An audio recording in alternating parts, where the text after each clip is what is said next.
Está começando o Story Talks, onde empreendedorismo vira história e histórias inspiram empreendedorismo. Eu sou o Felipe Bahia. E eu sou o Cleiton Quintino.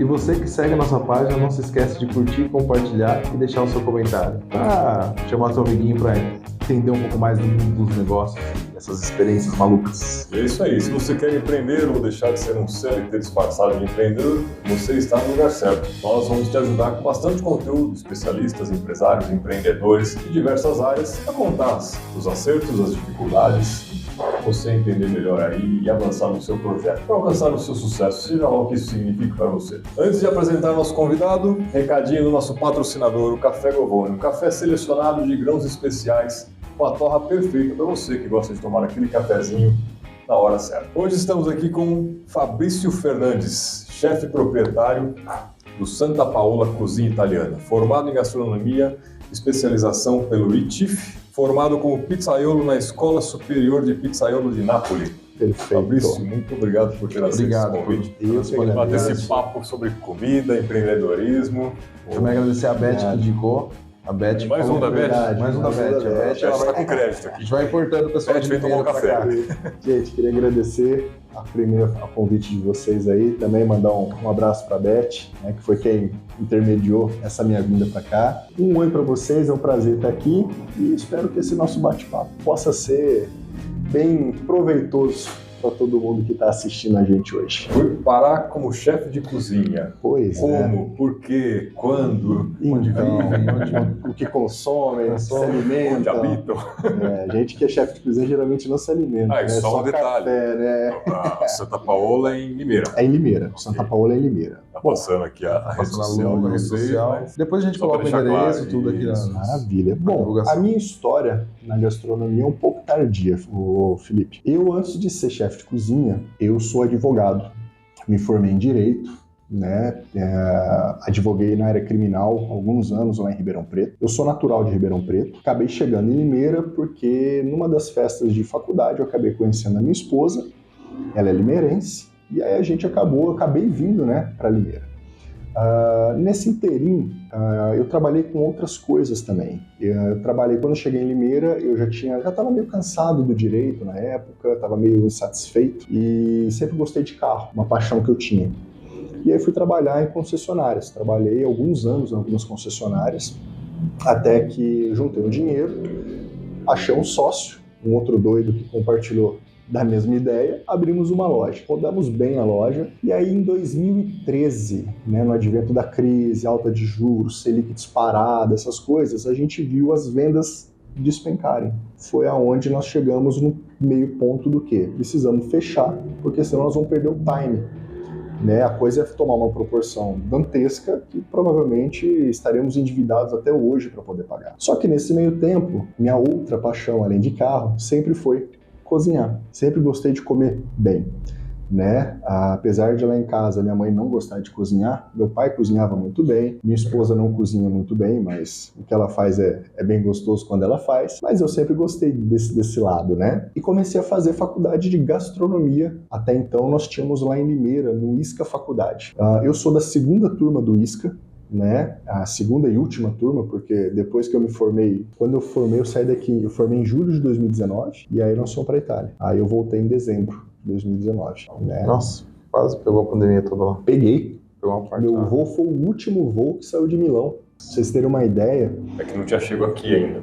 Lá já tava. Lá nós éramos em 30 chefes do mundo inteiro. Então tinha brasileiro, chinês, tailandês, porto-riquenho. Os caras piores do mundo para se conversar são os americanos, arrogantes pra caramba. Eu dividi quarto. Lá nós morávamos em 4 por quarto. No meu alojamento éramos eu, o Júlio, de Bento Gonçalves, o Martin e o Ivan. Martin, ucraniano, o Ivan, russo. Nós temos o grupo, né, da escola. Até então, beleza, formamos, continuamos conversando. Quando estourou a guerra, a última mensagem que nós temos do grupo foi perguntando, né, se eles estavam bem. O Martin não respondeu mais. O Martin era o ucraniano. Só quem respondeu foi o Ivan. O Ivan falou, estou na fronteira. Só. O Ivan é sargento do Exército Vermelho. Ele estava conosco lá. E o Ivan, porque ele tinha uma semelhança muito grande com o Ivan Drago, do Rocky Balboa. Grande, loiro, forte, fedido. Puta merda. Pode falar puta merda? Pode, tá liberado. Tá bom. Depois você mudar de ideia, a gente corta. Não, eu tô tranquilo. Mas assim, cara, pensa num russo que vivia a base, que achava que era francês, porque vivia a base de perfume, né? Teve um dia que não tivemos como. Aí fomos falar, porque aí o Retief, ele faz com que, pra você ter uma ideia, a internet só funciona na alimentação, lá embaixo. Os quartos não tem, porque eles forçam que é uma convivência. Pô, a gente vai morar junto 6 meses, né, meu? Pô, então tem que se conhecer. Então a gente falava muito em italiano, e às vezes, quando não lembrava do italiano, vai no inglês mesmo, e se não for, era na mímica, né? Linguagem universal, mímica. E aí eu falei pro Ivan, uma vez em inglês, eu falei pra ele, falei assim, irmão, na boa, leva mal não, mas vai tomar um banho, velho. Tá todo mundo reclamando, Ivan. Cara, faz uma semana que você só passa desodorante, cara. Vai lá, ele, não, mas eu tô bem. Eu falei, não tá, Ivan, entendeu? Aí tinha umas meninas do lado, nossa chinesa, e falou assim, não tá não, você tá fedendo, entendeu? Aí ele subiu pra tomar banho, ele tomava banho a cada 2 dias. Não. Era o acordo que a gente tinha com ele, a cada 2 dias você vai tomar banho. Pelo menos. Pelo menos, entendeu? Mas pro brasileiro ia ser um choque, né? Pro brasileiro toma muito banho. Né? Eu tomava 2. E a turma ficou doida. E assim, o nosso quarto era assim, eram 4 camas e um banheiro pra gente dividir. Então, né, a gente tinha o nosso banheiro. A porta do banheiro não funcionava, não tinha tranca. Então nós decidimos o quê? Se a porta está fechada, que assim, você entrava, tinha o chuveiro, aí tinha uma outra porta e aqui no fundo, a privada. A porta do chuveiro, sempre aberta. Mas a porta da privada não trancava, fechada. Então a regra é, a porta está fechada, knock, knock, knock. Se falar, beleza, não entra, porque tinha alguém usando a privada. Mas aí o nosso acordo com o Ivan era esse. Eu acordava cedinho de manhã, daí tinha os horários também, né? Quem vai tomar banho, para não se atrapalhar também. Então eu sempre falei, bom, eu já sempre acordei cedo mesmo, então eu era o primeiro a acordar, tomava meu banho rapidão, me arrumava, a gente ia andando para a escola. 700 metros do alojamento da escola até a escola. Aí passava o dia, a gente fazia numa média de 12 a 15 pratos por dia. Cada prato, uma prova. Se você ficasse abaixo de 25, a nota era de 0 a 30. Se você ficasse abaixo de 25, né, durante a semana, a escola te desligava. Caramba, quem tinha, seríssimo. Quem tinha menos estrela Michelin dando aula tinha uma lá. Então era uma coisa muito puxada. A escola disponibilizava o material da semana para a gente sentar, estudar os pratos, né, traduzir, porque era tudo em italiano. Então assim, você chegava no dia seguinte já sabendo que você ia preparar, vamos executar, tirava dúvida, tinha as aulas demonstrações, as aulas show. E muita gente ali que bagunçou, tchau, não atendeu o nível, tchau, foi embora. Eu, graças a Deus, consegui terminar, me formei com 28 no meu diploma. Não cheguei em 30, porque assim, é dificílimo um estrangeiro não europeu ganhar 30. Só porque não é de lá? Mas existe. Não, o italiano, que eu estava falando com eles são muito territorialistas. Né? Eu acho que a Europa como um todo, né? Talvez alguns lugares são piores. A Alemanha, eles são xenofóbicos demais. Não é tão histórico ainda. Não, a Alemanha, os caras são totalmente xenofóbicos. Eles não podem ver não é um brasileiro, um gringo. Os caras tacam pedra. Entendeu? Os caras vão pra cima mesmo. Francês parece que você vai lá em inglês, ele... Não, francês você chega pra ele... não, ele odeia inglês. Se você chegar... Até sabe falar, mas... Você tem que saber o básico do francês. É o bom dia, por favor e obrigado. Aí o cara vai, legal, entendeu? Aí você consegue terminar no inglês. Mas se você já chegar no inglês, ele nem te olha mais. O bicho é mal educado. Lá onde eu morava numa cidadezinha de 3 mil habitantes. Era literalmente 4 ruas pra cima, pra baixo, pra um lado, pro outro. A gente saía da escola, então a gente deixava todo o fardamento, né? Nossas domas, calças, todos nos armários da escola. E em uma época de frio, a gente voltava a pé pra casa. Eu tive amigos que levaram cuspida na rua, porque acharam que tava lá pra tomar o lugar deles, na cidade. Até que um dia nós saímos todos de doma e fomos para o supermercado, um único supermercado na cidade. Ele tinha um supermercado e na frente da cidade um único bar que vendia cerveja. Pra vocês terem uma ideia, para você entrar na cidade, era no ônibus das 6 da manhã ou no das 6 da tarde. Nesse intervalo de 12 horas não tinha ônibus pra você ir para a cidade. Aí quando a gente saiu de doma, nós fomos para o supermercado para comprar umas coisas para ir para o alojamento. Aí o pessoal ficou olhando na nossa doma assim e perguntaram: vocês são cozinheiros? Não somos estudantes brasileiros, viemos aqui para aprender a arte italiana. Mudou o tratamento. Por quê? Porque eles ali entenderam que a gente não estava ali para trabalhar. Efetivamente. A gente não era imigrante que estava ali para trabalhar e roubar o emprego deles. A gente estava ali para estudar. Aí a coisa deu uma melhorada. Deu uma assentada. Mas eu tive amigos que levaram cuspido. Entendeu? É surreal, né? É surreal. E assim, muita gente fala, porque o brasileiro isso, o brasileiro aquilo. Gente, o brasileiro, nós temos todos muitos defeitos como brasileiros. Mas o brasileiro, uma coisa ele é. O brasileiro é gentil com outro brasileiro. Lá fora, se você tem um perreio, quem te ajuda é brasileiro. Você não vai ver um gringo erguer a mão para você para te ajudar. Se não é outro brasileiro, tá ferrado. Até mesmo aqui dentro, nos vários desastres que a gente viu aí ambientais, quem foi que ajudou? Brasileiro, cara. Todo mundo se reuniu, nunca viu a pessoa na frente, mas o quê? Vamos ajudar. A gente tem isso da gente, né? Essa cultura de estender a mão pro próximo. Coisa que você não acha lá fora. Eu fui pra Costa Oeste do México. Eu trabalhei no navio de cruzeiro, eu era confeiteiro. Ah, tá. Legal. Eu trabalhei no navio de cruzeiro, a gente fez Costa Oeste ali, Riviera Mexicana. Tá. Mas é cansativo, imagino eu. Eu fiquei só uma temporada, 6 meses só. Eu imagino que é perrengue também, né? Puxado, eu trabalhava 90 horas por semana. 90? Puta merda. O pessoal então vai trabalhar 44. Exatamente. Mas não tem assim, é que a gente fala muito isso aqui. No Brasil tem essa regra da 44, uma reclama, mas quem quer ganhar dinheiro estoura. Exatamente. Eu cheguei a virar 24, 36 Sim. direto. Sim, várias vezes. Quando precisa, Tem cara, principalmente a gente que é empreendedor, Nossa. você vai fazer o quê? Não tem horário. A vantagem é essa, você não tem horário. Mas também assim, você pode sair, deu na sua doida, você quer sair de férias? Pô, você baixa a tua porta, pumba, tchau, vai. Mas você perde. Aí você perde. Você tem uma flexibilidade grande. Mas em contrapartida, você é sempre o primeiro a chegar e depois que o último sai, você ainda continua mais umas 5 horas ali. E o gringo também é muito bem recebido aqui, né? Pelo menos a maioria que eu gente vejo recebe falando. todo mundo bem, cara. Com exceção do Chris, que ficou bravo com o brasileiro. Eu tenho assistido os cortes do Vincent lá no... Do Greg, que Vincent? Do Greg. Cara, Não, agora muito bom. todo o elenco entrou no rolo. O Július também agora tá tacando o pau na Rochelle, que também andou falando mal do Brasil. Só quem não apareceu ainda foi o Drew. Paulo tá apagado. Que tá na dele. Do resto, eles estão se pegando lá também por causa de 3 milhões de seguidores. Muito surreal isso, né? O Greg tava lá, foi famoso. Do nada. Uma foto, uma camisa. Mas o brasileiro é muito sim, ele é 880, né, gente? Pra amar e pra odiar é um pulo. Mas é aquele negócio, né? A gente é bom de fazer fusquinha pros outros, né? Por isso que tá dando esse bafafá. A gente quer ver o circo pegar fogo.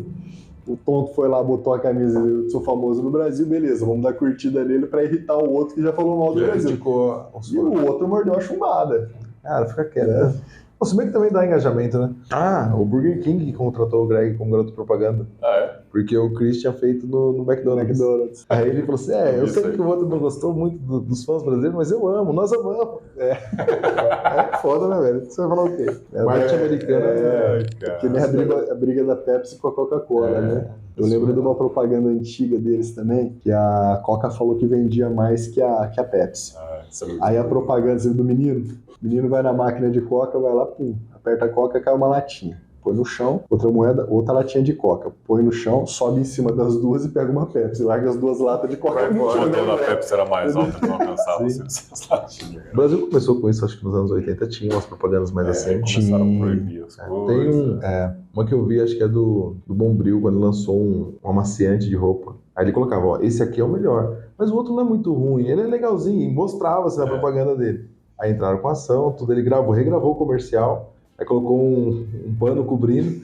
E você, porque reclamou, não vai aparecer.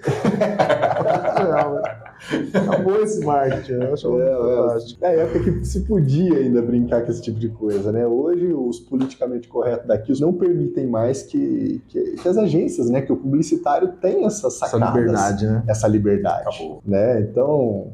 Triste. Limita, né? Limita. Você pega as propagandas da década de 80 e 90, Cara, tinha os festivais de propaganda. Nossa. A gente parava só pra assistir aquilo, só cara, pra tão assistir. bom que era. É verdade. Era um show à parte. Era um show à parte. Não, e chamava realmente, né, a atenção, né? Você esperava o intervalo, o que será que vai ser de propaganda agora, né? E era muito bacana isso mesmo. Mas hoje... E aí, gastronomia, infelizmente, não é um curso que dá para fazer online, né? A gente precisa ter a prática da mão de obra, da mão na massa ali, né? Não tem como a gente fazer um creme pâtissier sem fazer... Não tem como, né? Só teoria. Teoria do creme pâtissier, não tem jeito. E aí, foram 2 anos, né, de faculdade. E em julho de 2019, eu me formei como gastrônomo.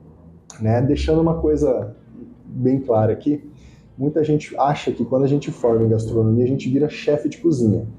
Pessoal, não é.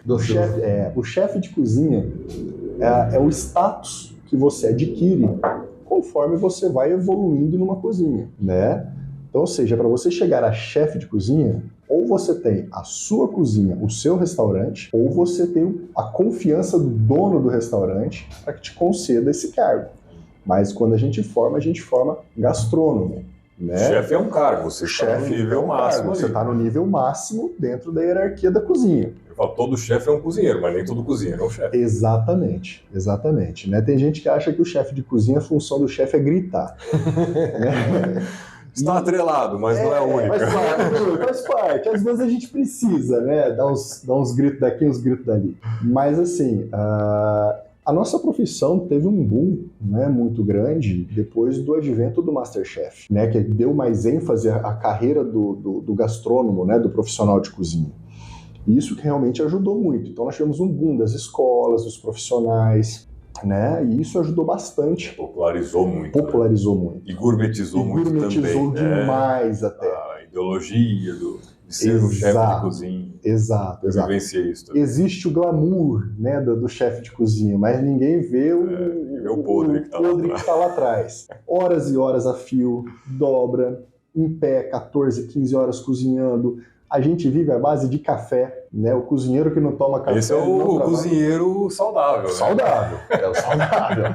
Né? É Red Bull com café e vamos embora, né? E dobra e vai. Mas assim, eu sempre digo, né, para as pessoas que assim, o MasterChef ajudou muito nesse ponto, né, de melhorar nossas condições. Mas criou-se um estereótipo de que chefe de cozinha é um cara que grita, é um cara bravo, é um cara mandão, estressado. Não que nós não estressamos, mas não daquele jeito. Do extremo, né? Mas não daquele jeito, né? Mesmo porque se você gritar na sua cozinha, o salão vai ouvir, né? Então o pessoal do salão não tem que saber o que se passa lá atrás. Então existe esse estereótipo, eles personalizaram, né, a coisa. Não, né? que não aconteça, mas não é em toda a cozinha. Exatamente. Não é todo chefe também. Não, o cara vê o que vê no filme lá do restaurante francês e acha que todo lugar é daquele jeito. Não. Existem N formas de cozinhar, N formas de chefe e N formas de cozinha. Porque hoje eu sou, além de eu ser o chefe proprietário do Santa Paula, eu tenho uma paixão que é dar aula. E eu dou aula de cozinha. Eu dou aula de formação profissional de chefe de cozinha. E isso eu deixo muito claro com os meus alunos. Vocês não precisam gritar. Quando eu trabalhava na Itália, os chefes nunca gritaram conosco. Mesmo porque na cozinha, você tem que estar focado no que você está fazendo. Porque, vamos lá, cozinha é um ambiente insalubre, é um ambiente perigoso. Você está mexendo com faca, você está mexendo com panela quente, você está mexendo com água, com fritura. Tudo ali pode te machucar. É um ambiente de risco. Analisando, o chefe que grita, ele é bem maluco, né? O cara dá uma facada nele. Mas é exatamente isso. Eu confesso pra você que eu já vi algumas panelas e facas voando em discussões de cozinheiro na Itália. Eu acho que faz todo panela de água quente voando ali. Porque assim, o cara já tá ali há 12, 15 horas, há 3 meses. O cozinheiro, eu costumo assemelhá-lo ao funcionário de um shopping. A gente entra de dia e sai de noite. Igualzinho no shopping. Sábado, domingo, feriado, né? É aquela coisa. A pessoa, quando ela vai entrar na gastronomia, ela tem que estar disposta a doar-se, a servir ao próximo. Porque se ela não estiver disposta, desculpa, tá na profissão errada. Sim. Porque a gente trabalha. E muito. Natal trabalha, domingo trabalha, sábado trabalha. Enquanto tá todo mundo fazendo churrasco, você tá servindo. É que inverte, né? É que inverte. E aí o que acontece? Geralmente a gente tem as segundas-feiras livres. Mas segunda-feira tá todo mundo trabalhando. Fazer churrasco com quem? Não fazer churrasco com quem? Nem com a família você não consegue fazer. E isso acaba elevando muito o estresse. E aí o que acontece? Qualquer esbarrãozinho na cozinha vira um pandemônio. Né? Então eu já vi o pessoal tacar panela, faca, abridor, sair no soco, entendeu? E aí que entra o chefe de cozinha. Para quê? Para que ele possa administrar essa situação, para não deixar essa situação transparecer, para que o pessoal que está no salão saiba disso, entendeu? O que acontece na cozinha fica na cozinha, depois chama os dois de canto, dá um esporro nos dois ali, separa eles de praça, resolve o problema. Então o chefe de cozinha vai muito além de gritar. O chefe de cozinha, ele anda a cozinha inteira, onde está faltando ele joga, ele ajuda, ele faz o prato, ele lava a louça, ele varre até o chão. Se precisar. Faz tudo que tem que ser feito. Faz tudo que tem que ser feito. Por quê? Porque ele é o chefe. Né? Então, se a pessoa não está disposta a se doar de final de semana, sábado, domingo, feriado, não está disposta a saber trabalhar em equipe, Desculpa, nem tenta entrar na profissão, porque continua cozinhando em casa, pros amigos. Faz os workshops que sempre tem, aprende uma técnica ou outra, mas não queira se aventurar nesse mundo, porque esse mundo realmente é para quem gosta. Gourmetizou demais, né? Você estava falando que no curso lá os chefes italianos não gritavam? Não. Os chefes italianos não gritam, tá? Eles gritam no final do expediente. Eles levantam a mão. Aqui tem até uma brincadeira, né, que a gente fazia lá para deixar eles mais pé da vida que a gente. E assim, né? Quando o italiano tá bravo, ele tá aqui, né? E gesticula, e cazzo, e vai. E quando ele tá assim? Ele tá morto, entendeu? Porque não tem como ele tá assim. Tá sempre assim. A mão já travou. Quando ele morre, ele tá assim. Se ele tá assim, é porque ele tá morto. E os caras ficaram doidos com a gente lá nessas piadinhas de brasileiro, né? Quinta série de brasileiro, total lá fora. Total lá fora. Mas assim, na cozinha, era um silêncio sepulcral. Cada um na sua praça. Saía a comanda lá na frente, o chefe pegava, nessa entonação de voz que nós estamos conversando. Eu quero isso, eu quero aquilo outro. Cada um na sua praça, marcha chefe, marcha chefe, marcha chefe. No máximo uma vez, eu não entendi. Ele repete. Dali pra frente, se você ainda não continuar entendendo, ele te troca. No final do expediente, aí você leva aquela chegada, mas ali durante o expediente não. E assim, não tem porquê. E eu realmente acho que também não tem porquê. O cara já está estressado. O cozinheiro, é o que eu falo para os meus alunos, para você entender cozinha, você tem que dominar 2 fatores, tempo e temperatura. Você conseguir alinhar tempo e temperatura, você já está com 70% a 80% da gastronomia dominada. O resto é técnico, né? Agora, repetição. Agora, você pega num restaurante, bons restaurantes, existe um padrão internacional. A partir do momento que o garçom sai da mesa com o pedido, nós temos 20 minutos para preparar e soltar o prato. Caso seja um prato de mais difícil ou que demore mais, o garçom volta, avisa o cliente se ele quer esperar ou se ele quer trocar. Se ele quiser esperar, beleza. Se não, a gente troca. Só que é o seguinte, você nunca está trabalhando com um prato por vez. Você está fazendo ali na grelha... Cuspindo comanda. 17 tipos de carne, 17 tipos de ponto diferente. Cuspindo comanda. Aí pá. Se você gritar com o funcionário que já está ali estressado, porque ele não pode perder o ponto daquilo, você não está ajudando. Você está atrapalhando. Então, existe motivo? Existe. Dá para brigar? Dá. Não durante o serviço. Não agora. Respira fundo, né? Como eu quero que eu brinque, respira. Depois você chama, acabou o expediente, a hora que fechar o expediente, chama de canto, fala, meu irmão, você tá querendo me ferrar, o que tá acontecendo? Mas se eu for fazer isso na hora, é capaz, eu já vi. Estabiliza tudo. Não, eu já vi. O chefe chegar, dar aquele esporro no cara, o cara fala, então tá bom, se vira. Largou as panelas e foi embora. Olha o estresse. Aí você estressa. Porque agora você tá com um funcionário a menos. Você vai ter que cobrir. Você já tá jogando na sua praça, vai jogar na dele e o chefe vai jogar junto também. Jogar no gol e atacar ao mesmo tempo. Exato, vira um balaio de gato aquilo lá. Então, tem que tomar cuidado, entendeu? Não pode se brigar, tem que saber a hora de conversar com o funcionário, né? E isso eu passo para os meus. Lá no Santa Paula, e o que eu faço? Eu tenho a minha funcionária, inclusive a minha funcionária Miriane, abraço, Mi. Ela falou que era para eu mandar um abraço para ela, senão ela largasse a panela. Abraço, bom ela assistir o primeiro episódio, hein?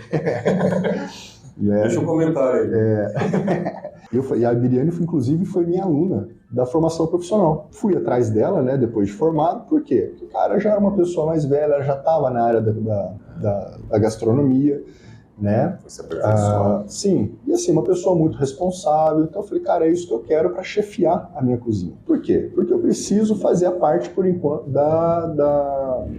do acolhimento, do cliente chegar, você ir conversar, explicar, né? E eu falo para ela, Miriane, vai devagar, faça a coisa devagar, mas bem feito. É melhor demorar 1 minuto a mais e sair bem feito do que ir e voltar a gente perder 20, além de perder a produção. Então, faça devagar, sem pressa. Quando eu preciso dar bronca nela, eu espero fechar o expediente, eu chamo e falo, meu, e aí, o que tá acontecendo? Você tá com a cabeça onde? Por quê? Sabe, ali tá tudo bem. Às vezes pega fogo, mas ninguém no salão percebe. Por quê?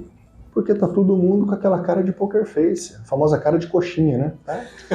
Explodiu o bujão de gás. Explodiu. Sorria. Não tem problema. O bombeiro tá chegando. Tá. Bora que o bombeiro entrar. Casa pegando fogo e todo mundo sorrindo. Exatamente. Tem que passar tranquilidade. Outra coisa, se eu não passar tranquilidade para eles, quem mais vai passar? Exatamente. Entendeu? Então, assim, às vezes a minha funcionária fala, nossa, você é calmo, né? Sou, a base de Rivotril. Eu não tomo nem de gota, eu tiro a tampa e tomo de bolada. Né? Pra poder segurar o reggae, né? Senão não dá. Terapia, entendeu? Tudo isso, né? É realmente complicado, porque você acaba sendo um grande filtro ali, né? Pros dois lados. Pros dois lados, porque eu tenho que passar segurança pra cozinha e tenho que passar tranquilidade pra quem tá comendo. E assim... Se os caras estão brigando na cozinha, como será que tá minha comida? Imagina.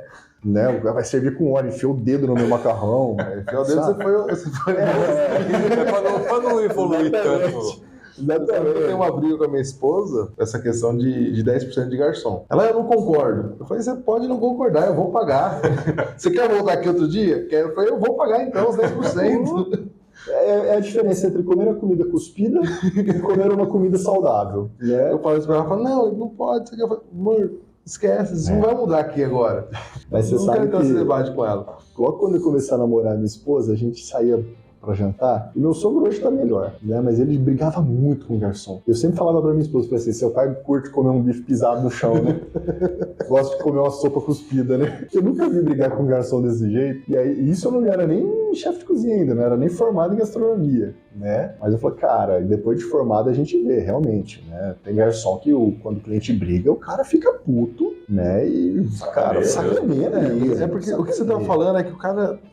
A cozinha em si, ela tem uma dinâmica estressante. Tem. Como você falou, são um 17 ambiente pedidos. quase militar. Essa é uma realidade. Sim.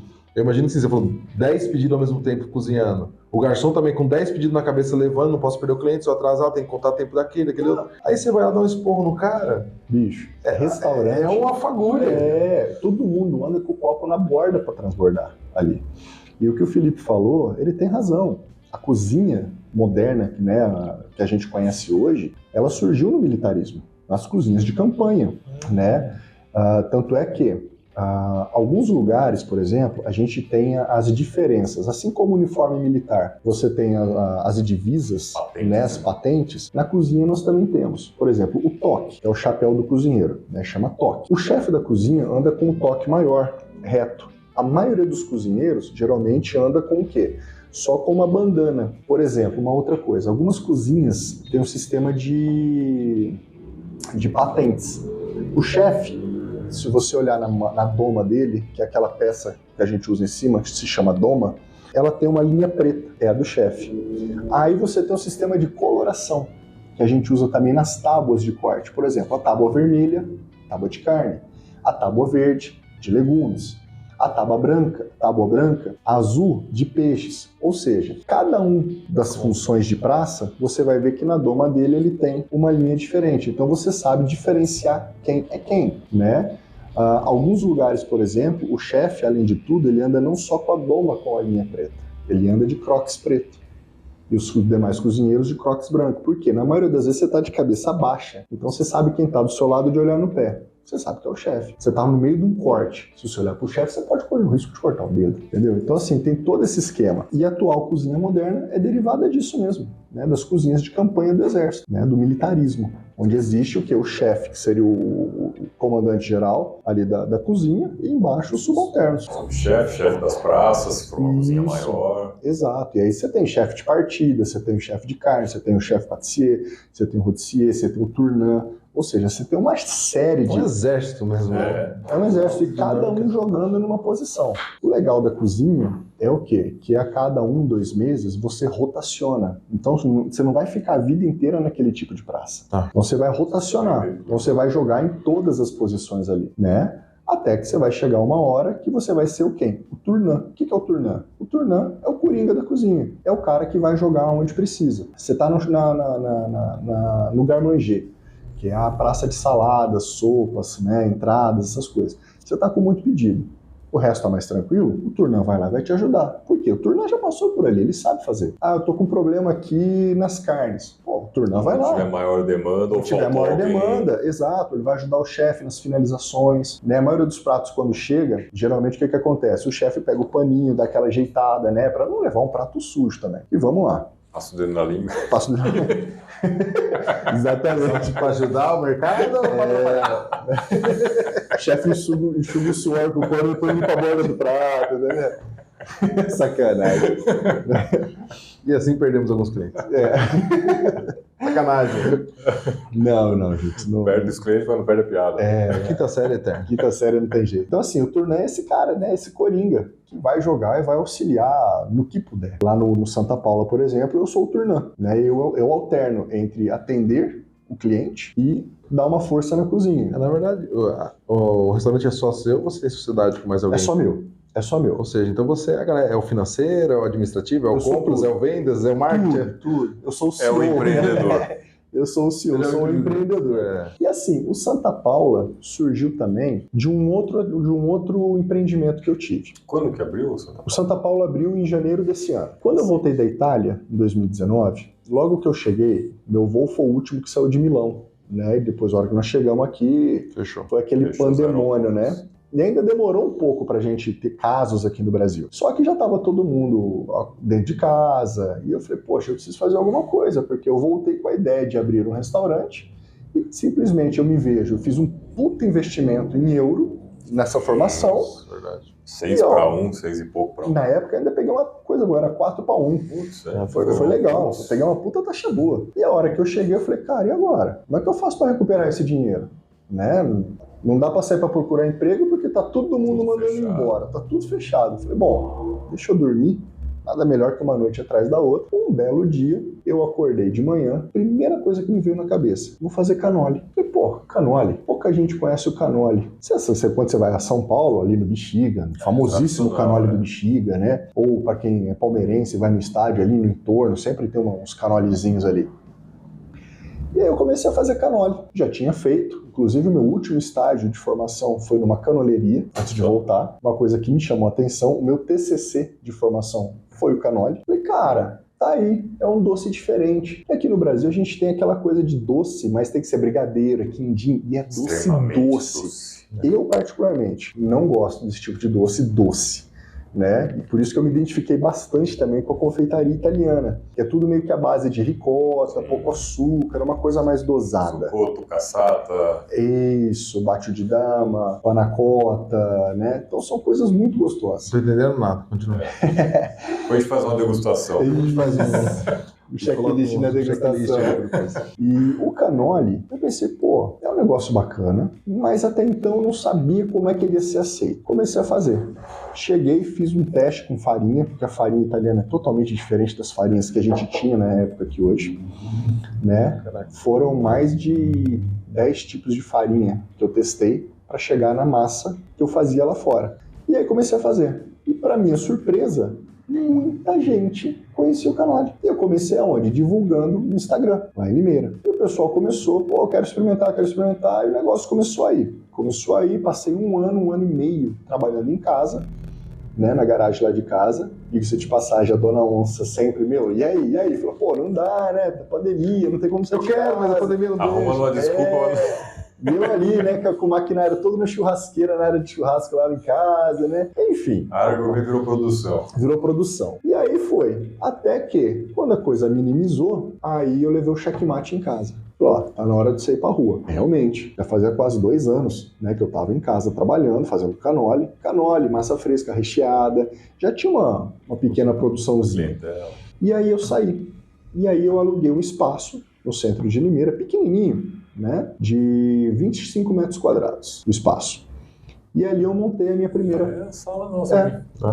Eu tem montei... o lado de lá ainda, mas mais ou menos isso. E eu montei a minha primeira empresa ali, né? Pode dizer minha segunda, né? Porque a primeira empresa, como a grande maioria das empresas, né, de empreendedores, começa sempre aonde? No fundo do quintal da casa da gente, né?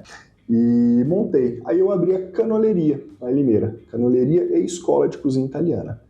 À noite, depois das 6, eu dava aula, workshops de cozinha italiana, que é um curso que eu tenho até hoje, né? O pessoal faz comigo esse curso. É um curso de 7 aulas, onde eu ensino 7 massas e 7 molhos diferentes. E o bom é que no final a gente come tudo. Então, toda segunda-feira, depois das 6, a gente tem o nosso workshop, nossa confraria da massa, né? Lá em Limeira. E aí fui indo, até que chegou um ponto que os meus clientes estavam pedindo o quê? Um lugar maior, porque eles já comiam a minha massa em casa, mas eles queriam ir para comer, ser servidos. E aí eu parei para pensar. E aí, como todo bom empreendedor, gera aquele medo. Eu vou sair daqui para um lugar maior? Eu vou ter que aumentar o meu custo fixo. Entendeu? E agora? Você fica naquela sinuca de bico, né? De, cara, hoje eu tenho uma estrutura enxuta que com o que eu ganho eu vivo. Vou empreender? Vou fazer um investimento? Como é que fica a questão do retorno? Será que essas pessoas que me pedem para que eu faça, que eu vá para um lugar maior, vão me acompanhar? Que elas estão falando que vão? Estão só falando da boca para fora. Estão só falando da boca para fora? E aí, numa conversa com a minha esposa, que, aliás, ao lado de todo grande homem, tem sempre uma grande mulher, isso eu preciso frisar que a minha é uma grande mulher. Quando eu fui para a Itália, inclusive ela está aqui, viu, gente, atrás das cadeiras aqui. Ela que mandou ele falar isso. Você não viu que ela botou uma plaquinha ali assim, ó. Como é que é aquele sinal que a gente está... Ela que mandou falar isso, viu, gente? Então, né? E quando eu fui para a Itália, nós já tínhamos o Luiz, que é o nosso filho, normal? Que é o nosso filho. Ele já tinha... na época ele estava com 4 anos. E eu falei para ela, olha, eu vou ter que ficar uma temporada fora. Temporada? Quanto tempo? 6 meses. Quanto? Não, é só a primeira vez, não é um ano, né? Eu falei, não, é só assim. E, cara, conversamos, eu falei com ela, olha, isso é uma coisa que vai abrir muita porta pra mim depois, tanto profissionalmente, né, como pessoalmente. Ela, vai que a gente dá um jeito aqui. E, se não fosse ela me ajudar também, né, provavelmente eu não teria condição de ir, né, sem causar um rompimento, né, na família. E eu sou extremamente grato, eu sempre falo isso pra ela. Não é porque ela tá aqui atrás não, viu, gente? Tá? Mas assim, realmente, quando você tem uma pessoa que anda junto contigo, a vida fica mais fácil, né? O caminhar fica mais fácil. E aí voltei. E aí, quando eu decidi não, né? Quando eu tava cheio de caraminhola na cabeça sobre aumentar o espaço, mais uma vez, ela foi meu porto seguro. Vai. Se tá dando certo agora, vai dar certo depois. E sempre que eu me desanimo, às vezes, ela que me põe pra cima, ela que me ajuda, ela que é o meu motor de polpa, né? Tem gente que é âncora. No meu caso, eu achei o meu motor de polpa aqui, que me dá uma puta força e eu sou eternamente grato por conta disso. E aí fechei a canoleiria e repaginei. Fechei a canoleiria, aluguei o espaço do Santa, fiquei 4 meses fechado, sem fazer nada. Sem fazer nada é modo de dizer, porque fui pro Santa, pintei parede, ajudei a fazer eletricidade, encanamento. Aquilo foi meu filho. Aquilo basicamente foi o meu filho, porque eu tirei aquilo do zero, era um espaço que estava bem arrebentado. E, cara, eu ajudei os pedreiros a reformar. Legal. Eu sentei parede. Literalmente botou a mão na massa. Literalmente, né? Assim, botei azulejo nas paredes, cara, fiz decoração, fiz tudo lá no Santa. Então, realmente, aquilo, quando eu inaugurei, foi uma outra sensação, igual quando o meu filho nasceu, sabe? De alegria, de ver aquele negócio fluindo. E aí veio a preocupação. Beleza, abri a porta. E, para minha surpresa, né, as pessoas que iam na canoleiria começaram, até então, o Instagram que eu tinha ainda era da canoleiria. E eu fui avisando as pessoas aos poucos que queria virar Santa Paula. A hora que virou, as pessoas começaram a ir. Então todo aquele receio, né, que a gente tem de andar para frente de início, aos poucos veio diminuindo. Não diminuiu ainda, né? Nós temos 4 meses que nós estamos de porta aberta. Sim. Então, assim, nós ainda estamos naquela fase, né, de novo, ainda de adaptação, né, de fazer, né, o nome. Porque o nome Fabrício, chefe Fabrício, as pessoas já conhecem. O meu trabalho, as pessoas já conhecem. Uma parte dela, né, já conhece. Agora é um outro nicho. Agora o pessoal tem que comer, são mais de pessoas, paladares totalmente diferentes. E a coisa, graças a Deus, está caminhando bem. Né? Tanto está caminhando bem que no segundo semestre agora eu planejo um crescimento de 10% a 15% no espaço para poder atender a demanda. Caramba, né? Legal. Abril já precisa crescer. Eu acabei de fazer um investimento, comprei um maquinário hoje que é da Gepanis, né? Hoje, em termos de tecnologia, não sei nem se eu posso falar da Gepanis. Fique à vontade. Né? Em termos de maceira, né, de cozinha italiana, é uma das melhores que a gente tem hoje no país, pelo menos ao meu ver. E acabei de fazer um investimento pesado. O que eu gastei de reforma na loja lá no restaurante, eu paguei na máquina. Cara, isso, eu também sou da área. Sim. Você não pensa em montar um restaurante? Gente, vocês não têm noção que é o investimento de um restaurante. Eu costumo Tudo brincar... pra cozinha é uma fortuna, tudo em inox. Eu costumo brincar que ter restaurante é igual ter Fusca. Não acaba de mexer nunca. Sempre tem uma novidade. Alguma coisa está quebrando. Sempre tem alguma coisa. Só que o Fusca se arruma com arame e um alicate, né? A cozinha não. Acho que tá mais com Opala, viu? Em termos de consumo, um V8 ainda, né? Que consome. E é uma máquina que vai me ajudar muito a suprir principalmente o quê? Esse aumento. Por quê? É uma máquina de capacidade hoje que a gente vai começar a produzir em torno de 20 a 25 quilos hora de produção de massa. E isso abre uma outra frente também, que é o quê? Fornecer massa fresca para restaurante. Então, na realidade, a gente não vai ficar só mais no consumidor final. A gente vai abrir uma outra etapa, uma indústria mesmo, que é a indústria. O Santa Paula foi muito bem pensado nesse ponto. Quando eu fechei a canoleria para abrir o Santa, eu contratei uma empresa, me assessorou tanto na parte de estratégia de marketing, como no desenvolvimento da marca, né, do processo, do procedimento de Santa Paula, do restaurante Santa Paula. Inclusive, o nosso símbolo de Santa Paula tem uma história aí por trás. A gente estava numa reunião de marketing, tentando ter aqueles brainstorm, né, de nome, porque nome também, viu, gente? Nome é uma coisa que diz muito a respeito do restaurante. Se você quer abrir um bistrô, você tem que ter uma comida compatível com o bistrô. Se você quer abrir uma cantina, tem que ser um nome compatível com uma cantina. Não dá para você colocar um nome chique com uma comida de segunda, porque você vai acabar se queimando. Então, a gente estava naquela... Compatível com o tipo de negócio. Exato. E a gente estava naquela, né, que nome, não, esse é chique demais, não, esse é ralé demais. Aí minha esposa, o pessoal, na Itália tem som de U, escreve Paola, mas se fala Paula. E minha esposa é Paula, né, Paola, aqui no Brasil. E aí ela virou pro marketing e falou assim, eu acho que você deveria colocar Santa Paula. Afinal de contas, eu mereço. Né? Eu mereço, né? E lógico que eu vou concordar, né? Mas no primeiro momento foi aquela risadaiada. O único que não riu foi o diretor do marketing. Ele falou, cara, gostei. Tem um contexto, tem uma história. Bom. A diretora do marketing falou assim, você tem uma foto da sua esposa que você acha bonita? Eu falei, tenho.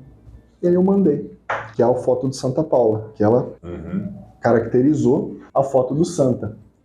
Essa foto é o seguinte, a gente estava em lua de mel, né, em Positano, na Itália, e para quem não sabe, lá fora, quando a gente sai e vai visitar a igreja, principalmente com mulheres, eles não aceitam regata e short. Então, geralmente, eles pedem para você amarra uma canga, cobre a cabeça, né, ali. E, você tá fora do seu país, a regra é deles e vamos lá. Sim.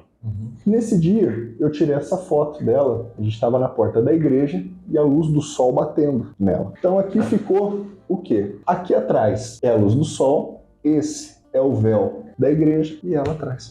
Caraca, que legal. Né? Então teve todo um contexto também, Bem né? homenagem. Sim, e o Santa Paula, né, que eu falei para vocês, o O tem som de U. Eu não sabia disso. Eu não sabia disso. Não Né? falo italiano. Né, o O tem som de U. O pessoal fala Santa Paola? Santa Paola. Não tem Eu acho que a problema. maior parte deve talvez falar assim. Eu carinhosamente chamo só de Santa, né? O Santa, que é o restaurante. E aí surgiu, né, através do marketing, nossa logomarca do Santa Paula. Legal, e a diretora de marketing captou, né? Tem uma história, tem um contexto. Sim. Ela captou realmente o contexto. Bom. E o Santa Paula, que eu estava falando para vocês, a gente está prevendo aí um crescimento de 10 a 15% agora no segundo semestre, né? E nós estamos fazendo o quê? O Santa já foi pensado no modelo de negócio. Então, assim, às vezes as pessoas... Não foi de sopetão igual a maioria faz. Não. Outra coisa importante, você quer abrir um negócio? Você precisa. Se você não sabe como estruturar, procure alguém que saiba. Porque é mais complexo do que a gente imagina. Não é só simplesmente ir lá na junta comercial, criar um nome fantasia e fazer um contrato social. Cria um não. CNPJ e pronto. Exato. Não é assim que funciona. Tem muita coisa. As cores, inclusive, foram pensadas pelo marketing. Visual. As letras, a composição das letras, o sombreado, tudo diz respeito ao que é a identidade visual, para facilitar a compreensão da marca, né, para as pessoas. A gente idealizou ele do quê? No modelo de negócio. Eu estou criando um conceito de restaurante italiano. Hoje no Brasil, Quando a gente fala em comida italiana, vem basicamente 2, 3 coisas na cabeça. Macarrão, lasanha e pizza. Parece que a comida italiana... Só acaba aí. E risoto. E risoto. Morre nisso. Não existe mais nada além disso. Não é. Muito diverso. Outra coisa, a pasta, né, a gente chama de macarrão. Na Itália se fala pasta. A pasta italiana, ela tem que ser al dente. Mas vai convencer o brasileiro disso. Rapaz. É complicado. O al dente brasileiro... Tá cru. É totalmente diferente do al dente italiano. O al dente italiano o macarrão cozinha 6 minutos, tira e serve. Ele vem duro. O al dente brasileiro, a gente cozinha 10, 12 minutos, ele fica levemente al dente e a gente, tá cru, volta pra cozinha. Né? Inclusive um professor meu, o Maximiliano, logo nas primeiras aulas de massa que a gente fez de pasta, né? A gente fez os macarrãozinhos e deixou passar, né? Que a gente estava acostumado a fazer aqui. E ele perguntou pra gente, falou assim, vocês não têm dente no Brasil, não? Tem, chefe, né? Alguns tem ponta, tem os que saem da boca, mas tem dente, né? Pô, mas isso aqui, cara, não é. A gente tem que sentir a textura. E realmente, depois que você entra na imersão, que nem eu quis aprender a fazer, eu achei que eu sabia fazer macarrão, quando eu cheguei na Itália, me deu vontade de chorar. Deu vontade de sair correndo, gritando que o mundo ia acabar. Porque eu me vi ali e falei, cara, eu sou burro. Eu não sei fazer nada de cozinha. Eu achei que eu sabia. Eu não sabia nada, né, de cozinha italiana. E aí depois que você a entende... nossa cozinha italiana é totalmente adaptada. Totalmente adaptada. O brasileiro adapta tudo, né? Sim. Tá aí o sushi pra provar. Aí o sushi, que não deixa mentir. Pizza de sushi. Eu vi um ovo de Páscoa de sushi. De coxinha já... Ovo de coxinha já virou Patrimônio cultural. Já tem licença poética. Mas assim, depois que você vai lá, que você entra na imersão da cultura italiana mesmo, propriamente dita, você entende que não é chatice. Existe um porquê do macarrão ser al dente. Existe um porquê dele ter textura. Existe um porquê de você na Itália comer primeiro o macarrão e por último a salada. E não como a gente faz aqui, a salada primeiro e o macarrão depois. A pasta, ela precisa ter textura por quê? Porque na hora que você enrola ela no garfo, ela tem que ficar firme para você poder pôr na boca e puxar. Aqui no Brasil, com essas massas que a gente compra no supermercado, primeiro, as farinhas que eles usam aqui são de péssima qualidade, são farinhas que eu não usaria nem para fazer bolacha. O que acontece? Se você pegar numa embalagem, você vai ver que elas têm muito melhorador. Ou seja, é uma farinha muito pobre, que a gente chama, ou seja, não tem nada de glúten, né? Que elas usam melhoradores e aí põe com conservante, estabilizante. Tanto é que você pode ver, uma massa dessa de caixinha você leva 15 minutos cozinhando. A hora que você tira, ela tá aquele trem meio borrachudo. A hora que você põe na boca, ela derrete. Aquilo quando cai no estômago, vira uma cola. Tanto é que a gente fica ali 3, 4 horas, nossa, eu tô passando mal. Parece que é uma jiboia que engoliu uma capivara, né?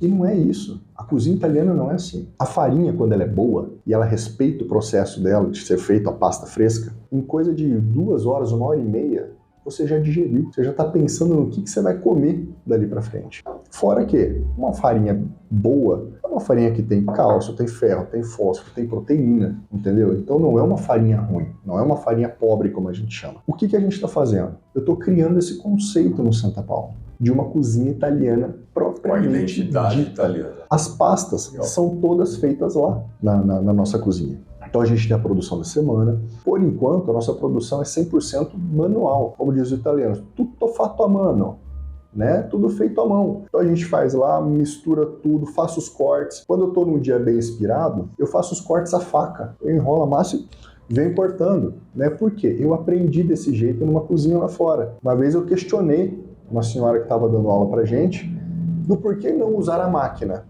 E naquela paciência clássica do italiano, né? Ok! Depois de muito katsu, vem katsu pra lá e katsu pra cá, né? Ela explicou, ela falou, olha, você vai chegar no seu restaurante um dia, tua máquina quebrou, não tem luz. Você faz o quê? Você vai fazer o quê? Você tem que aprender a fazer na faca. Mas não com essa educação que eu tô falando com vocês, né?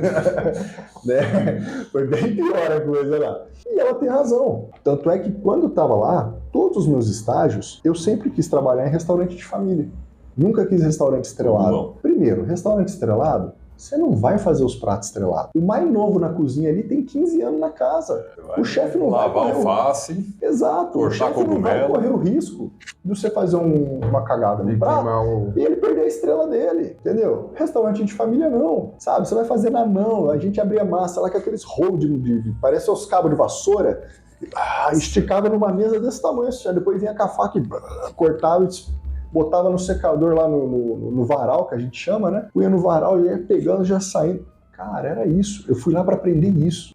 E é o que eu faço hoje no Santa Paula. O pessoal chega lá, a minha massa, por mais, eu sempre aviso as pessoas, por mais que a gente cozinhe, e assim, cozinhar pra gente é 12 minutos, 15 estourando na nossa massa. Por quê? Passou disso, ela vai desmanchar. Entendeu? Então, ou seja, até em 15 minutos a gente serve uma pasta fresca, cozida, não fica aquele veiozinho, né, do al dente. Ela fica cozida, mas ela fica com estrutura. Você sente a massa, você enrola ela, você come, você mastiga a massa. Aí você fala pra mim, mas massa tem que mastigar? Faz parte do comer. Quando a gente vai comer, a gente usa os 5 sentidos. E o último é o quê? A deglutação. A gente começa, você já ouviu aquelas de você tá comendo com o olho? Uhum.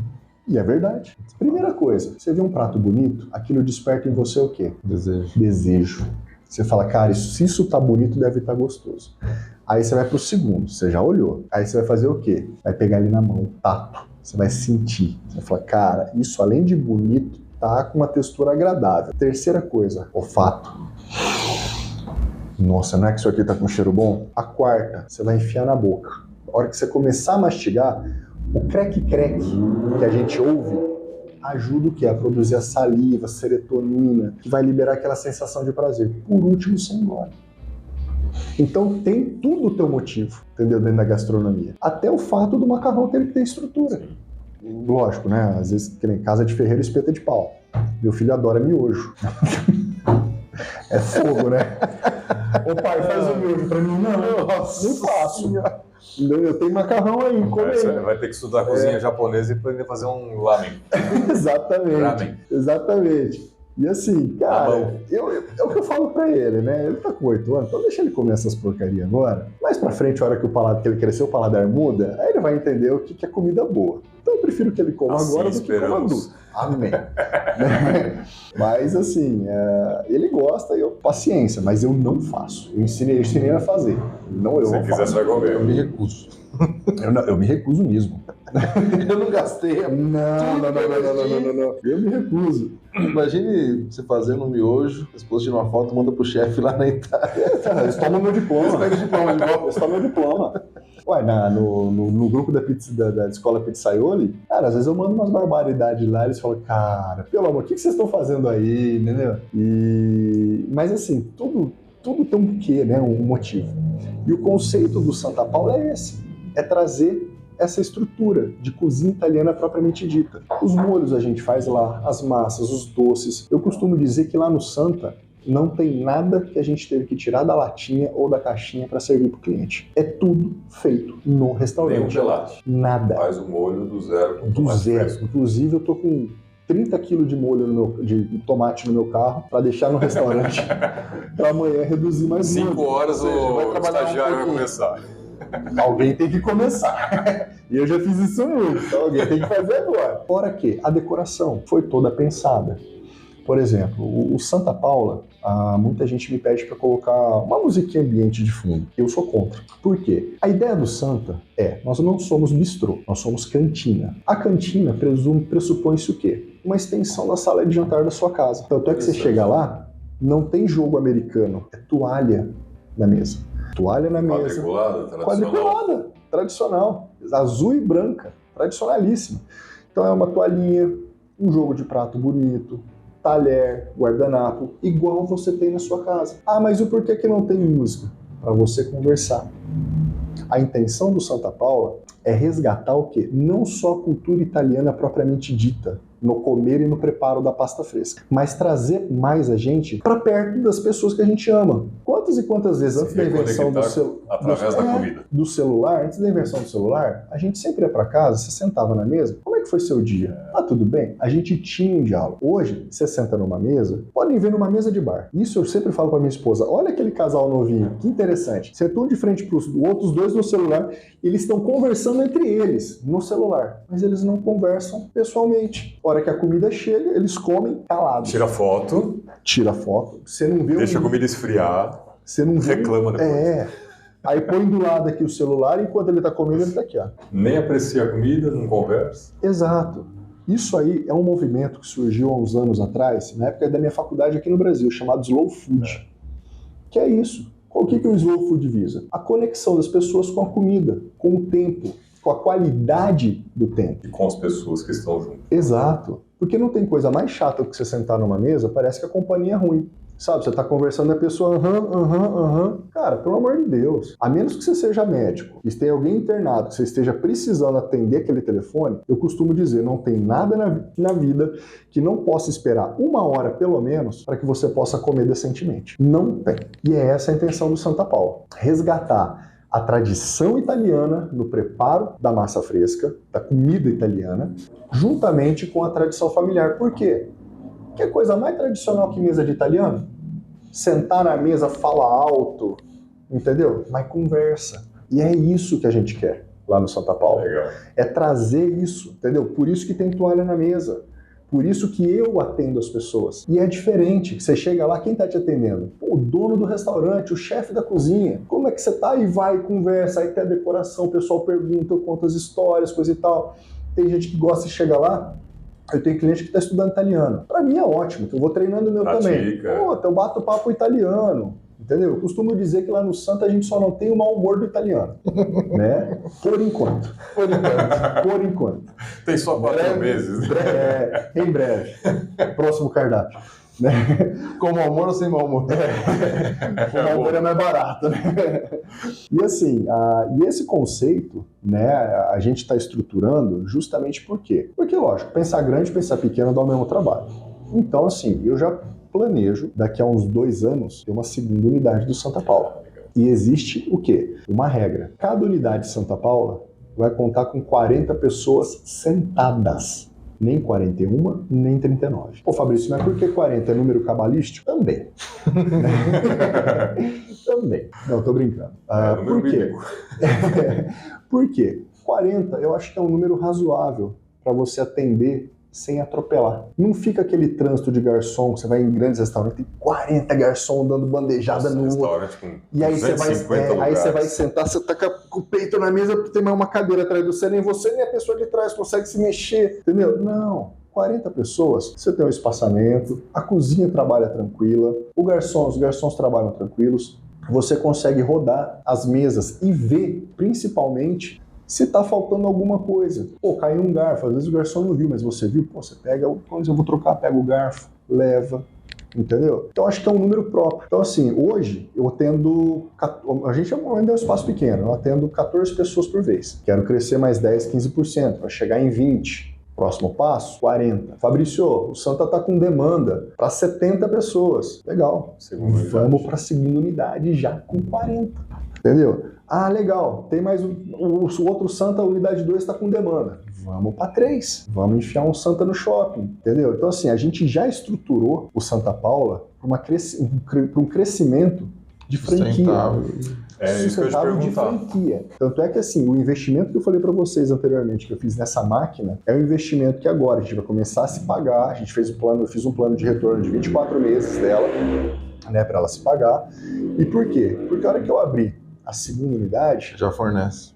Eu quero fechar o círculo, eu não quero depender do terceiro, não. Eu quero ter uma estrutura só de produção. CD, né? Exatamente, só de produção para poder fazer suprir as necessidades do Santos. E amanhã ou depois, franqueando, a gente amplia a produção. Aí é uma outra estrutura, é um outro negócio. E aí você está com a base pronta, né? Eu estou com a base pronta. E isso é uma coisa muito importante de frisar também, o quê? Todo negócio tem que ter base. Se você não tiver uma base sólida, estruturada, não dá certo. Não adianta entrar na doida de eu vou fazer aquela conta de padeiro.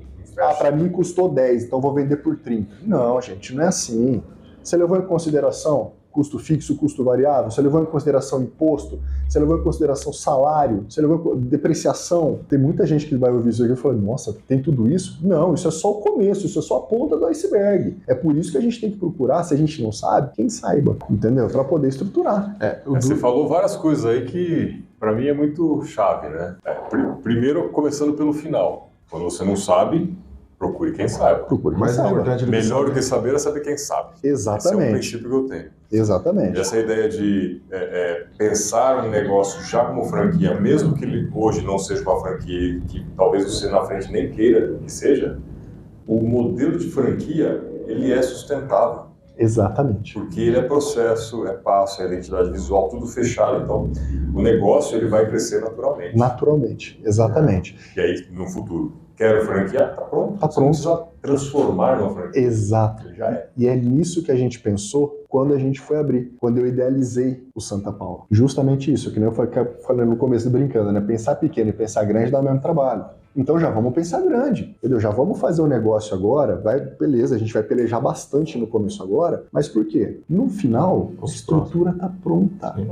Os próximos já não tem que se preocupar Não com tem que se preocupar. essa questão. O meu boi de piranha já foi alimentado. Agora é só pegar o resto e expandir, né? Então assim, é um projeto para 10 anos isso, né, que a gente tem. Nos próximos 2 a segunda unidade, mas em 10, pelo menos uma franquia já do Santa. Legal. Então é um projeto agressivo, mas é um projeto que Mas está tem caminhando, base, tem né? base, está sendo bem Fez a estruturado. fundação do O alicerce está sendo muito bem feito. E assim, mesmo que você não queira, eu brinco, eu já comentei isso, mesmo que você não queira franquear o teu negócio, propriamente dito, atendendo todas as regras que exigem uma franquia, Sim. você pode trazer sócios estratégicos. Sim, investidores. Investidores. A minha chefe aqui está se destacando, ela quer algo mais, eu não consigo. Agora você quer, agora você tem que vir para cá. É aqui que eu consigo o teu plano de carreira. Sim. E assim, eu penso muito nisso também, principalmente porque assim, a minha chefe hoje, a Miriane, ela é pau para toda obra. Então é uma pessoa que eu quero que esteja comigo quando a gente começar realmente a voar. Eu acho muita ingratidão. Ela comeu pão que o diabo amassou comigo e não desfrutar do ouro? Não é assim que funciona não. Você tá pelejando comigo, você tá patinando comigo aqui, você tá comendo pão que o diabo amassou comigo aqui, não é? Mas eu já falei pra ela, fica tranquilo, porque a hora que esse negócio voar, você vai voar comigo. Legal. Entendeu? Uma forma também. Valorizar as pessoas que estão ali com você na batalha. Não só isso, acho que gratidão também é essencial. Lógico, a gente tem que fazer sem esperar nada em troca, né? Nenhum obrigado. A gente não tem que esperar nem obrigado. Eu faço porque ela tá me ajudando muito, né? Eu precisei viajar semana passada, larguei o cartão com ela da loja, do restaurante, com a senha. Tocou o negócio, entendeu? Ela e o Matheus, o garçom, cara, tocaram assim, na boa. Sabe que eu não precisar ligar pra você pra nada. Eu só fiquei ali no controle, fui vendo as entradas, as saídas, fazendo a parte de gestão do negócio. Sem preocupação. E você acha mesmo que eu não vou dar valor para uma pessoa dessa? Sim. Sabe tanto que é difícil achar alguém assim no mercado? Confiável, responsável no mercado? Não na massa. Esquece, gente. Esse Isso tipo não tem valor. Não tem valor. Você tem que estar com você, então cresce junto, entendeu? Porque se resolver sair, até se achar outro, treinar outro para chegar nessa capacidade, às vezes é o diferencial entre você voar e você cair, você quebrar. É um custo muito alto. É a máxima muito alto. Quer ir rápido, vá sozinho, quer ir longe, vá acompanhado. Vá acompanhado, exatamente. Porque não tem. A gente senta muita gente aqui conversando com a gente e o pessoal fala muito dessa questão da mão de obra, né, Felipe? E aí, também está escassíssimo, é muito escasso. É complexo. Você continua com a escola, você continua dando aula? Continuo dando aula na minha escola, ela junto do restaurante. A hora que o restaurante fecha, eu dou as minhas aulas em grupos particulares e dou aula à parte. Amanhã, por exemplo, eu vou na formação profissional. É uma outra escola lá em Americana, onde eu dou aula de formação profissional. Inclusive, grande abraço aos meus queridos alunos. E amanhã eu começo com eles o módulo de cozinha italiana. Opa! Já falei para eles, agora sua alma me pertence. Até agora a gente estava tranquilo na francesa, agora na italiana o corpo é de vocês, mas a alma é minha agora. Agora eu estou na minha casa. Os próximos 2 meses serão tensos. Cara, e eles são muito tranquilos também, estão comigo já tem um tempo, né? E agora em julho eles formam, né? Então a gente já tem uma caminhada. E o bom de você ter essa premissa de ensinar é que você está produzindo tua mão de obra também lá na frente. E selecionando, porque você sabe quem são os bons, sabe? Assim, uma coisa que eu prezo muito na formação, tanto na que eu dou, né, nos workshops que eu faço no restaurante, quanto na formação profissional, é a qualidade do ensino, principalmente nos profissionais. Por quê? A hora que eles saírem de lá, que eles chegarem no restaurante, não é eles que não sabem, fui eu que não soube ensinar, entendeu? E é o meu nome que vai estar na reta. Então, sim, eu cobro deles de verdade. Brinco quando tem que brincar, mas 98% do tempo é aqui, ó, eu cobro. cobro disciplina, cobro segurança, cobro responsabilidade, higiene, unha cortada, cabelo aparado, barba parada. Por quê? Porque a hora que chegar aí fora, eles vão cobrar isso. E eu preciso passar isso para eles. Então, assim, isso eu prezo muito. Tanto é que eu deixo o canal aberto do meu WhatsApp. Ó, se tiverem dúvida, mas pelo amor, dúvidas pertinentes, né? Nada de ficar mandando um bom dia e ciclo de oração, corrente de oração, porque eu não vou participar. Né? Eu não tenho nem tempo para responder isso. Mas os meus alunos também, do restaurante. A gente está formando uma família, né, ali do Santa Paula. Eu tenho um aluno que me liga, ô chefe, vou fazer um almoço pro domingo aqui para 8 pessoas. Minha máquina quebrou. O que eu faço? Você tá com a massa feita? Tô, vem pro restaurante. Mas pode? Pode. Vem pro restaurante, eu enfio eles lá na cozinha, disponibilizo uma máquina, um cilindro para eles. Eles abrem e falam, ó, usa as caixas de secagem, pega as minhas caixas de secagem de massa. Eles põem uma segunda-feira, você me traz a caixa no primeiro horário, combinado? Puxa, cara, então é isso. Entendeu? Eu tô, é que eu falei para vocês, né, de criar um conceito, né, de família, de restaurante, e isso, criar uma comunidade que realmente gosta da cozinha italiana. Eu sou membro, desde 2019, da FIC, da Federação Italiana de Cozinheiros do Brasil. Né? É uma federação formada por cozinheiros profissionais. 90% de nós atua na área da cozinha italiana. Então, assim, é uma federação bem bacana, a gente está sempre fazendo atualizações, encontros, a gente tem os workshops, a gente tem os grupos onde a gente discute muita receita, troca ideia. E eu acho que o network, né, nessa parte é muito importante. Às vezes eu vou nessas atualizações, mas para mim é um pouco mais do mesmo. Mas eu vou por quê? Por causa do network. A receita, o passo a passo é o mesmo. Mas você conversar com um cara, ele tem uma visão diferente, ele tem uma ideia diferente, ele tem um conceito, uma técnica diferente, uma vivência diferente. E é isso que é enriquecedor, entendeu? Então, assim, apareceu, vai fazer. Ah, mas eu já fiz 30 cursos iguais. Tudo bem, mas são 30 pessoas. As 30 pessoas que estavam lá são as mesmas? Iguais. Não. Alguma coisa vai sair. Muda. E às vezes é aquela virada de chave. Num bate-papo você resolveu um problema que você tava. E o legal disso, eu fazia isso de forma... Paramos, né, agora, com o Sebrae. Eu ia nos cursos, eu sou contador. Eu tô indo pro Sebrae agora, hein? Ah, você vai, mas eu parei, dei uma parada. Mas eu ia muito nos cursos do Sebrae de educação financeira e gestão. Mas você é contador? Eu falei, sim, mas às vezes mudou alguma coisa, eu perdi. E é uma galera aqui que tá vindo com outras dúvidas, que às vezes é dúvida do meu cliente. Exatamente. Network. Num dos networks que a gente teve, eu me lembro que a gente estava lá em Bragança, né, numa escola de gastronomia que é de um dos presidentes da FIC. E estava tendo esse encontro lá dos chefes da FIC, e num bate-papo, um desses colegas estava indo para a Itália disputar um mundial de pizza. E ele falou, cara, eu preciso arrumar uma maceira lá na Itália para eu poder fazer, porque eu não tenho como levar a minha maceira daqui. E assim, eu não sei nem por onde começar. Falei para ele, pera aí, rapidão que eu resolvo para você. Peguei o WhatsApp, entrei no grupo, falei, gente, tô com um colega, um irmão aqui da FIC, tá indo para Gênova, vai disputar o Mundial de Pizza. Alguém conhece um pizzaiolo que possa ceder para ele uma máquina no dia tal, de tal hora, para que ele bata uma massa de pizza? Na hora, procura fulano, ciclano, beltrano, pode falar que fui eu passei para ele, o cara foi e ficou em terceiro. Caramba, no Mundial legal. de Pizza. Brasileiro, entendeu? O cara ficou em terceiro no Mundial de Pizza. Então isso que é bacana do network. Você viu? Numa conversa dessa o cara não sabia o que ele ia fazer. Onde ele ia ter que bater a massa. Eu falei, cara, peraí que eu te ajudo. Rapidão. Entrei, fui lá. Precisei dele também uma vez para me ajudar. Na hora, o cara foi lá e desenrolou para mim o negócio que eu tinha que desenrolar. Então isso que é legal. Né? Network. Melhor que saber quem sabe. A FIC, essa família, né? A gente chama de família na FIC mesmo. Porque, cara, um ajuda o outro. Né? Aquela corrente. FIC é Família Italiana de Cozinha. Daria pra ser também. Mas é um pessoal bem bacana. Registra a marca. É um pessoal bem bacana, que está sempre antenado nas mudanças, né? Está sempre incentivando, estudando. Então, assim, tem muita coisa bacana, né? E é querendo ou não, uma credencial a mais também que me credencia a fazer uma cozinha italiana autêntica. E é bem bacana, eu gosto bastante dessa área. Eu confesso para vocês que eu me achei na profissão. Show. Legal.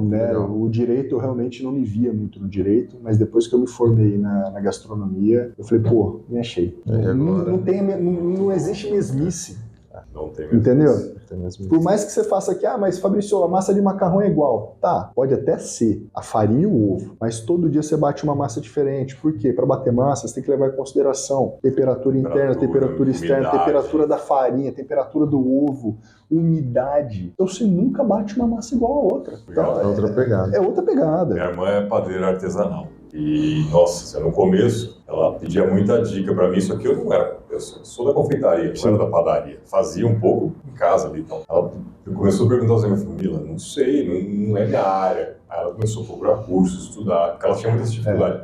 Nossa, mas ontem eu fiz, deu certo, hoje não deu. Eu falei, então ontem estava mais fresco, hoje está um calor dos infernos que pescava. Exatamente. Choveu. Uma coisa que eu gosto muito, né, o que me levou também muito para a cozinha italiana, né, não foi só a proximidade, porque a família da minha esposa é toda italiana, né, os parentes são todos de lá, primo, tio, tia, vovó. Aqui no Brasil só tem as irmãs da mãe, né, mas não tem outros parentes que não sejam lá. Não foi só o fato de entrar numa família de italianos, mas eu sempre gostei do quê? Farinha. Farinha, você molhou a farinha, para quem gosta de brincar de massinha e de origami, que não prato cheio. Você transforma aquilo no que você quiser. E isso que é bacana, você vê tomar forma, entendeu? Eu costumo brincar que o cozinheiro italiano ele é meio arquiteto. Por quê? Porque ele vai modelando as coisas e os caras fazem umas trouxinhas, faz um negócio daqui, puxa de lá. É muito bacana. Artístico. Artístico, assim como o padeiro, assim como o confeiteiro, né? Eu confesso pra você, eu tenho inveja da confeitaria, né? Porque os caras fazem umas coisas maravilhosas. É verdade. Eu sigo um cara na internet lá, esses dias o cara, acho que você já deve ter visto, ele faz umas esculturas com chocolate, o cara é maravilhoso, né? E eu tiro o chapéu, eu não teria paciência para fazer aquilo. Eu gosto da massa por quê? Porque eu descarrego a minha raiva ali, eu dou porrada nela. Massa é bruta. Terapêutico, exatamente, né? Terapêutico, junto com o Rivotril. Não vou nem pra academia, vou abrir uma massa hoje. Nossa, você quer fazer um treino de tríceps legal? Porra, bate massa. Vai 1 hora batendo massa. Você vai sair de lá com os braços desse tamanho. Vai. Mas eu acho bacana, porque você dá o formato que você quer, né? A parte de fermentação, adoro essa parte de fermentação, que vai muito da pizzaria com a panificação também. Os dois mexem com fermento, levain, fermento, temperatura, água. Então isso que eu acho bacana. No direito a gente não tinha isso. Eu me vi uma vez no direito sentado na frente do computador, num sol de 40 graus em Ribeirão Preto, de terno. E assim, tá, chegou o caso pra mim. Ah tá, eu já tenho a peça pronta aqui. Você só trocava o nome, o RG, e o final lá embaixo. Ou seja, eu parei de pensar. E aí isso começou a me desanimar no direito também, né? Na hora que eu descobri a gastronomia, eu falei, cara, olha que legal. Você mexe com... Você é meio engenheiro, você tem que projetar essa parada para não cair. Você é químico, você tem que saber a composição, qual é a reação que vai dar, entendeu? Você é bioquímico. Ou seja, é muito legal. É legal. É muito bacana, né? Uma puta vibe. Então você tem que entender todas essas coisas, mas é um simples prato de massa. E isso que é bacana. É desafiador. E aí você trabalha 2 dias inteiros para fazer um prato, o cara vai lá e come em 2 minutos.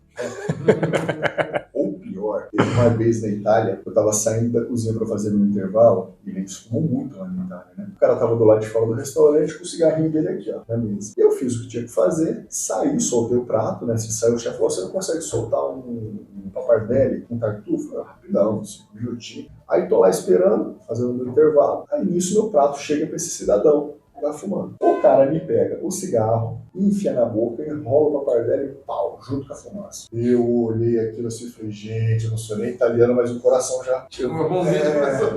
Começou a dar tremedeira. O cara queria um pappardelle ao tartufo defumado, né? O cara pegou, comeu, e eu comecei, nossa, né? Chamei o maître. Falei, vem cá ver um negócio. Ele falou o quê? Eu falei, olha lá, é cagueta, né? Uma tragada. O cara deu uma tragada, uma garfada.